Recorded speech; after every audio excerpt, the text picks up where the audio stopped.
Emmanuel Cruz, bonjour. Bonjour. Vous êtes président de Château d'Issan à Margaux. Oui. Et également, vous avez été élu par vos pairs grand maître de la commanderie du Bon Temps à Bordeaux, dont nous allons parler aujourd'hui. Il s'agit d'une des plus anciennes et des plus importantes confréries viticoles qui regroupe une grande partie des vins de la rive gauche et aussi des négociants, des maisons de courtage très influents de la région. Alors expliquez-nous justement quel est le rôle de cette commanderie du Bon Temps. Alors, le rôle exact, c'est d'assumer et d'assurer la promotion de tous les grands crus de la rive gauche, c'est-à-dire aussi bien les médocs, les graves, mais aussi un petit peu les parents pauvres que représentent actuellement les vins de Sauternes et les liquoreux en général.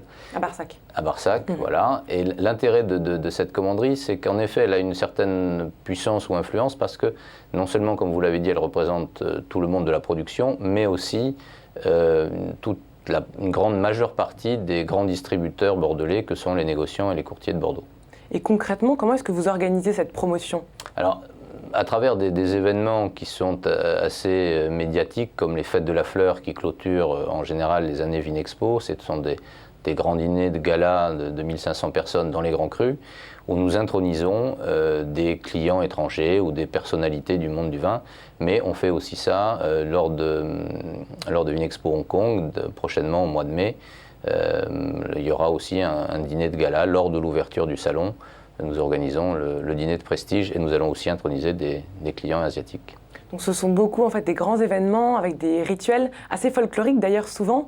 Expliquez-nous un petit peu qu'est-ce qui se passe dans cette commanderie du Bon Temps et comment est-ce que c'est vu par les étrangers ? Alors c'est d'autant plus folklorique qu'on est habillé avec des grandes robes et des chapeaux un peu bizarres et moi-même en tant que grand maître j'ai un superbe sceptre pour vous introniser.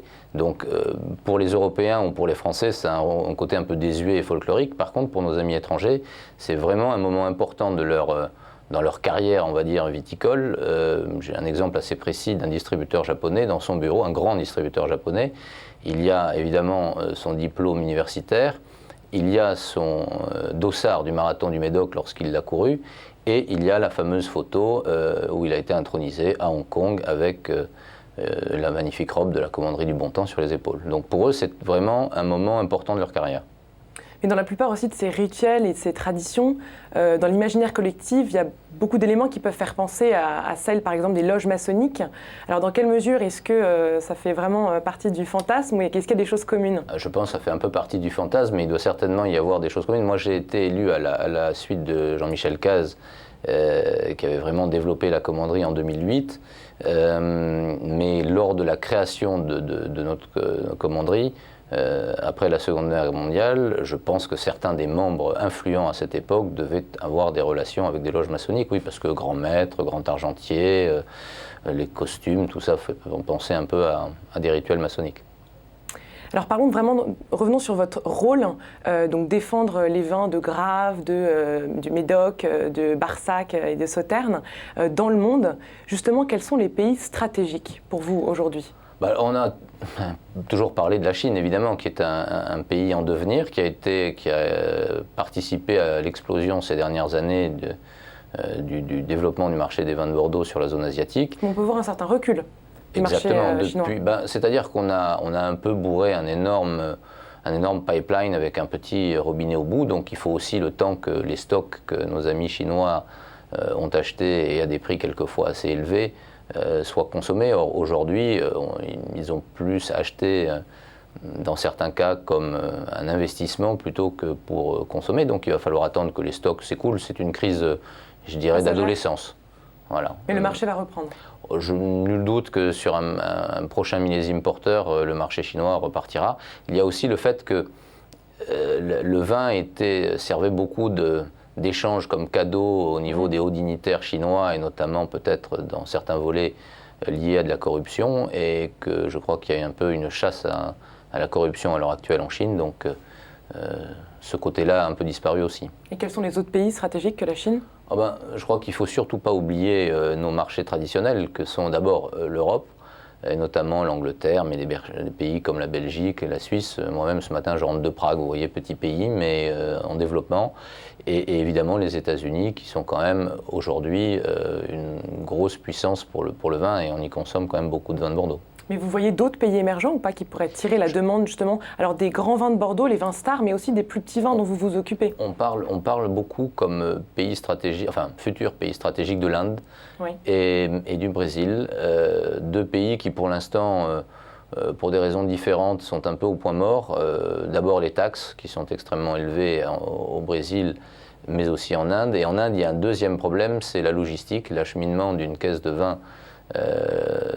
Quelquefois peut prendre plusieurs jours compte tenu des infrastructures routières et pas toujours dans les meilleures conditions. Donc dès que ces petits problèmes seront réglés, je suis persuadé que l'Inde notamment, où il y a à peu près 10% de la population qui a un standard de vie européen, deviendra un des gros débouchés des vins de Bordeaux.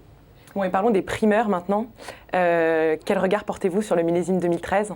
Écoutez, ce millésime 2013, je pense que malheureusement, il a été condamné dès le mois de juin dernier, c'est-à-dire dès la période, malheureusement, où la météo n'était pas propice à Bordeaux au moment de Vinexpo et où tout le monde s'est rendu compte qu'il pleuvait des seaux d'eau à cette époque-là et que, évidemment, la fleur n'allait pas être brillante, ce qui était en effet le cas.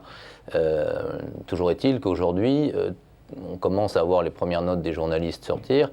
Les critiques ne sont pas si mauvaises que ça. On s'attendait à une telle catastrophe et que finalement, les gens sont relativement surpris, et plutôt surpris en bien. Alors, c'est un millésime hétérogène, comme souvent lorsqu'il y a des conditions climatiques défavorables, et je crois que cette année, ça a été le pire que l'on ait vu depuis plus de 20 ans. Mais avec ça, c'est plutôt, je crois, aux professionnels bordelais à essayer de défendre, d'expliquer les conditions un peu particulières de ce millésime, plutôt que d'essayer de se tirer une balle dans le pied en disant d'ores et déjà, je crois qu'un de vos confrères de la presse écrite avait interviewé un consultant bordelais qui disait que le millésime était déjà mort. C'est assez surprenant, pour ne pas dire sidérant. Je crois que tous les... Pour vous, c'est un millésime qui pourra se vendre convenablement ? C'est un millésime, on est en plein dedans. Évidemment qui tombe mal parce qu'on est en pleine crise économique aussi, mais je pense qu'il trouvera son marché comme l'a trouvé le 2007, comme l'ont trouvé le 2004 à l'époque. Et je répète, je pense que qualitativement, nous les premiers, nous avons été surpris par les résultats. Et même les plus grands critiques qui étaient arrivés en traînant des pieds à Bordeaux en pensant que le millésime était mort, sont plutôt repartis surpris par la qualité des vins qui ont été produits en général. Bon, et le vin de la semaine maintenant, donnez-nous une de vos bouteilles coup de cœur à moins de 15 €. Alors, bouteille coup de cœur à moins de 15 €, je vais vous citer un vin que j'ai dégusté hier soir à Prague, qui est un cru bourgeois, donc oui, je ne vais pas mettre... mais voilà, autant qu'à faire, oui, je suis là quand même pour parler des vins de Bordeaux. C'est le Château Lilian-Ladouis 2010, qui est un cru bourgeois de l'appellation Saint-Estèphe et qui est absolument délicieux à déguster maintenant et qui a fait le bonheur d'une quarantaine d'invités hier soir à un dîner à Prague. Et on leur a mis en parallèle 2010 et 89 en Magnum. Alors là, évidemment, on n'est plus dans la même zone de prix. C'est pour ça que je vous parle du 2010, mais qui est un millésime en devenir et qui fait partie des millésimes stars à Bordeaux. Donc je pense que à moins de 15 € ou autour de 15 €, il ne faut pas hésiter. Emmanuel Croze, merci beaucoup. Merci de votre invitation. Quant à nous, nous nous retrouvons la semaine prochaine pour un nouvel épisode des Échos du vin.